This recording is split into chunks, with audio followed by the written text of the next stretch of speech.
The big intersection right outside Shibuya Station has become a symbol of Tokyo, the world's busiest intersection, with each walk signs, hundreds and sometimes even thousands of people briskly cross paths amid sparkling neon all around them. The crosswalk itself appearing to transform it into a huge living organism.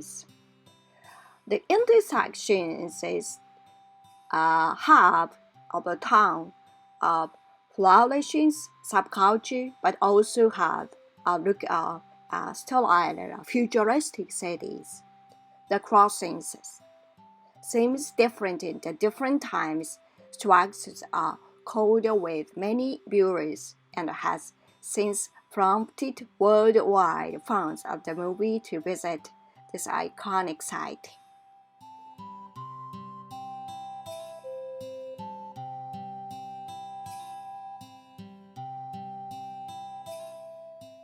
Death, deaths by suicide have gone up by more than 25% since 1999.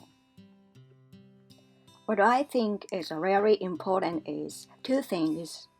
One is the issue is not how to help somebody, but why don't more of us do it? And I think the other issue is that words cannot kill. That if you say to somebody, "Are you thinking about killing yourself?" that is better than not saying anything because that will make them feel alone and will make them feel toxic. You might be experiencing some of the following suicidal thoughts and feelings.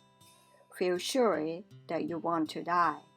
Desperately want a solution to your nightmare and cannot see any other way out. Don't care if you live or die and are taking more risks or living recklessly. Don't actively want to kill yourself, but wouldn't welcome the death if it happened. You might view death as a release or way of taking control. Don't know why you are having suicidal thoughts or suicidal feelings and are completely powerless to know what to do about it. Thinking that no one would care if you die and your family wouldn't miss you. Well, someone would. Maybe someone you haven't even met yet. Someone who will never get to meet a person just like you. You are completely unique, and no one can replace you. Please don't leave us. I suspected many are feeling suicidal right now, given that we've all been isolated. Some with mental health issues and no support. Others are trapped with their abusers. Others still feeling overwhelmed by financial struggles. If you've been feeling suicidal, the first things I would suggest is telling someone. It could be a friend, a family member, a therapist, or a helpline. I know this can be scary. You might be worried. They will think you are crazy or rush you off to hospitals. I cannot say for sure what will happen, but I can say that if you pick something good, they will most likely ask you some questions and try to come up with a plan to keep you safe while you feel this way. Be clear with what you are thinking and feelings. There is a big difference between feelings that you don't want to be alive, sometimes and planning to end your life. It's all important that it's okay to talk about it. If the first person doesn't respond well, that's okay. There's someone else. There are good people out there. I wonder if some of those warning signs apply to this person in my life. That is probably a sure sign that it's time to reach out to that person. If somebody right now is in crisis, what would you say to them? Research out to someone. Talk the risks. You are not alone. If you cannot do that with someone in your life, then call the suicide prevention the lifelines. Those are available 24/7. People, when they are depressed, and the people when they need help, they take it as a character flaw that they needed help.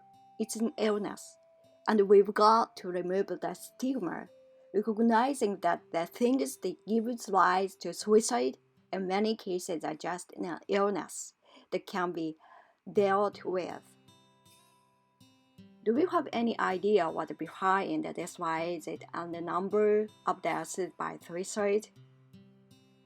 We've had the opioid epidemics, drugs, which is affecting suicide and the suicidal risk for us in several different ways.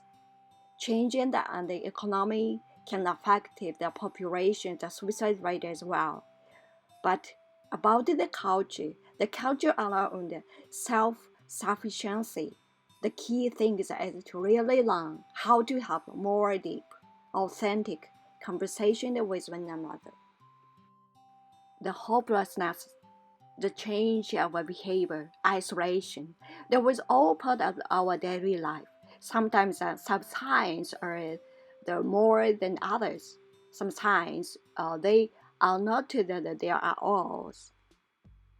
The warning signs: feeling hopeless, like a burden to others, depression, anxieties, lack of interest, withdrawings, easy angered or agitated, increased drinking, or substance use.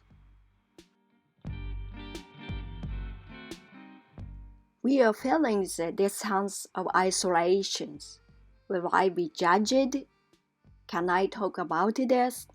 People who lose someone to suicide need to be surrounded by the same kind of supportive community that any other person who is bereaved. The most common causes of premature death are liver cirrhosis, typically due to alcoholism, opioid overdose, and suicide. Those are the deaths of despair. Why at this particular population, the particular middle-aged men and veterans, members of the LGBT communities? It could be they've been hit harder by the economic downturn, or there is more stigma about actually going out and seeking help of some sort. Aiming for a society where every are supporting each other.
The core challenges in reducing time, poverty, and unhappiness isn't financial. It's psychological. Collectively believe that money, not time, will bring us the greatest happiness. Most of us feel like we are time poor, like we have too many things to do and not enough time to do them. Why do we feel so pressed for time? It is not that we work more or have less leisure. Thanks to innovations like laundry machines and takeout, we have more leisure than we did in previous decades. Instead, there are other culprits causing time poverty, including technology, wealth, financial insecurities, and our focus on money rather than time. An hour of time with our family becomes fragmented into shorter and less enjoyable blocks of time interrupted by work, emails, or alerts on our mobile phone. People who earn more money reported feeling more pressed for time. The more we are paid for our times, the more we value it and the more intensively we feel the rest of any moment. People who feel unsure that they'll have the same job or earn as much in the future as they do now feel more time poor because they prioritize money rather than time. We intellectually believe that wealth will make our lives better. Once we make enough to cover basic needs, have a bit of fun, and have a bit for the future, money doesn't promote greater happiness.